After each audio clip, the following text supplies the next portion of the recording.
Selamat siang Bu Ana. Selamat siang, Pak Ujang. Bagaimana ini kabarnya? Ya ini saya keluar dari kelas, saya merasa kok tidak bersemangat. Tidak bersemangat. Iya, malah saya itu menjadi beban ini loh, keluar dari kelas barusan ini Pak.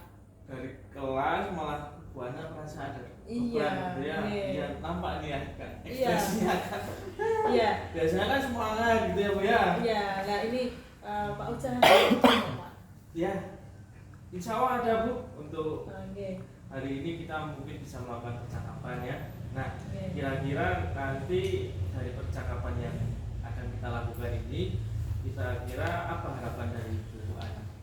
Nah ini Pak, saya ini kan baru saja ngajar di kelas 10E. 10E. Nah, biasanya kalau saya ngajar, saya itu semangat, anak-anak antusias. Nah, dengan materi saya yang sekarang membaca aksara Jawa menggunakan Android, anak-anak kok tidak semangat. Itu apa saya salah tekniknya atau anak-anak yang belum bisa menguasai? Saya itu bingung. Gitu. Tadi di kelas 10 ya tadi ya. Iya, di kelas 10E. Bu Ana merasa kok anak-anaknya kok kurang semangat. Iya, tidak seperti biasanya kalau saya itu ngajar materi-materi yang sama, masih temanya masih aksara Jawa. Nah, ini saya itu menggunakan Android. Ya, menggunakan anak-anak kan masih suka, masih familiar lah, familiar dengan menggunakan Androidnya gitu. Oke, lah kira-kira Bu, apa yang membuat murid-murid kok terkesan agak apa ya, malas ya untuk di aksara Jawa ini? Kira-kira apa? Nah itu mungkin anak-anak itu pertama tidak menguasai, tidak hafal dengan aksara Jawa itu. Yang kedua belum familiar menggunakan media Android yang mungkin belum mereka install. Alasannya kan banyak, belum punya, nggak ada paketan, HP-nya tidak support. Nah, makanya penyampaian materi yang saya sampaikan itu tidak mengena ke anak-anak. Jadi anak-anak tidak maksimal menerima materi saya. Gitu. Ya. Lah dari situasi yang seperti itu, ya. Bu Ana sudah melakukan apa? Nah, yang saya lakukan tadi itu yang pertama saya membimbing anak-anak untuk mendownload aplikasi di gadget mereka masing-masing dengan keterbatasan anak-anak.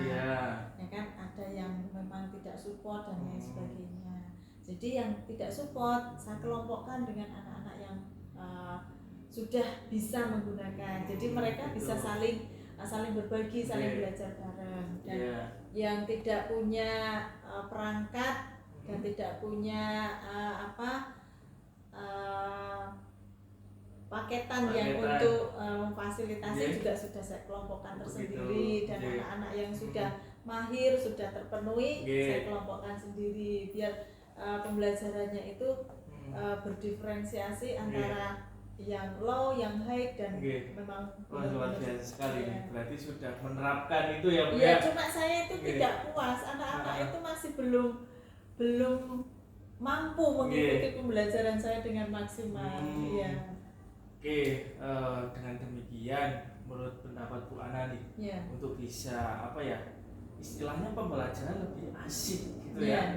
Kira-kira ada tidak langkah-langkah yang mungkin bisa Bu Ana lakukan? Ya mungkin begini Pak, saya akan menggunakan dua arah. Yang pertama tetap menggunakan aplikasi yang ada di Android anak, dan juga secara manual. Dalam arti secara manual itu saya juga menggunakan pembelajaran tempel atau pembelajaran game bagi anak-anak. Jadi anak-anak yang tidak support HP-nya bisa bermain menggunakan game atau font yang ditempel di papan. Ya mungkin itu anak-anak juga akan semuanya antusias. Ini alternatif yang akan saya gunakan di pembelajaran yang akan datang. Iya, bagus sekali Bu. Kemudian ini Bu, mengenai tugas nih.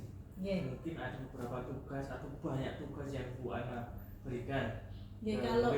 Kalau tugas saya tidak pernah membebankan tugas yang gitu. banyak, karena saya anggap kalau pembelajaran saya di pembelajaran tatap muka langsung itu saya anggap anak menguasai, anak mampu dengan evaluasi saat itu, saya anggap tuntas.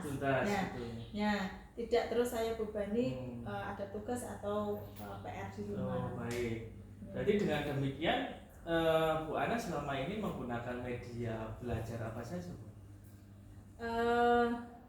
Ada pembelajaran menggunakan tadi model Tao Te Ching, medianya juga papan tombol, ada juga menggunakan Android. Berarti di luar dari buku teks ya, Bu ya? Ya. Dan saya juga menggunakan buku teks. Masih pakai, tetapi tetap dilengkapi dengan beberapa sumber yang lain. Iya betul. Karena saya juga menulis buku teks untuk jenjang SMA kelas 10, 11, 12. Betul sekali Bu Ana. Saya yakin kalau Bu Ana itu sudah menggunakan berbagai macam sumber, itu pastinya akan membuat murid-murid lebih antusias lagi. Harapannya begitu Pak. Bagus sekali Bu itu. Jadi sekarang apa rencana Bu Ana untuk menyelesaikan permasalahan tadi yang keluar dari kelas 10 kok malah kurang semangat nih? Saya harus punya komitmen tersendiri, komitmen saya sendiri dan juga berkomitmen kepada anak. Saya harus tetap bisa melakukan pembelajaran yang menyenangkan. Anak-anak juga mampu menyerap materi yang saya berikan. Di saat saya berbagi informasi pembelajaran materi saat itu. Jadi tidak hanya saya yang merasa senang dan puas atas pembelajaran, tapi bersama dengan anak. Luar biasa sekali Bu ya. Jadi mulai dari bagaimana Bu Ana merancang mendesain pembelajaran itu, kemudian juga tadi saya juga mendengar komitmen dari Bu Ana yang luar biasa sekali. Mudah-mudahan itu benar-benar bisa dilakukan ya Bu ya. Iya, karena harus punya rencana aksi. Kalau tidak ada rencana aksi yang akan kita berikan, akan kita lakukan, nanti tidak ada tujuannya itu apa pembelajaran itu. Harapannya kan semua guru memberikan materi itu punya tujuan, punya aksi nyata di pembelajaran sesuai dengan materi yang diampunya. Bagus sekali Bu Ana, saya sangat mendukung dari apa yang Bu Ana sampaikan. Mudah-mudahan sukses, lancar semuanya ya. Jadi begitu Bu Ana untuk hari ini. Apakah mungkin gini, kita bisa melakukan uji lagi yang menjadi kesempatan berikutnya. Kemudian kalau tadi Bu Ana menilai nih dari rentang 1 sampai 10. Nah, kira-kira sekarang Bu Ana di posisi poin berapa nih? Ya, kalau awal tadi saya keluar kelas 10 yang tidak semangat, saya hanya di rentang 5. Nah, setelah saya punya rencana aksi yang akan saya lakukan di pertemuan yang akan datang, saya optimis rentang nilai saya bisa 8. Luar biasa, dari 5 bisa sampai ke 8. Harapannya begitu. Karena tidak mungkin kalau seorang guru punya rencana dan punya aksi yang nyata dan bisa direalisasikan secara maksimal, pastinya harapannya juga maksimal, begitu Pak. Baik Bu, terima kasih. Percakapan kita memang menarik ya, apalagi kalau kita sudah membahas tentang murid kita murid dan pembelajaran. Murid dan pembelajaran sangat asik sekali mungkin. Baik, untuk sesi percakapan kali ini mungkin ini dulu yang bisa kita sampaikan ya. Kita sambung di kesempatan yang lain. Terima kasih sekali Pak Ujang. Terima kasih waktunya. Sama-sama.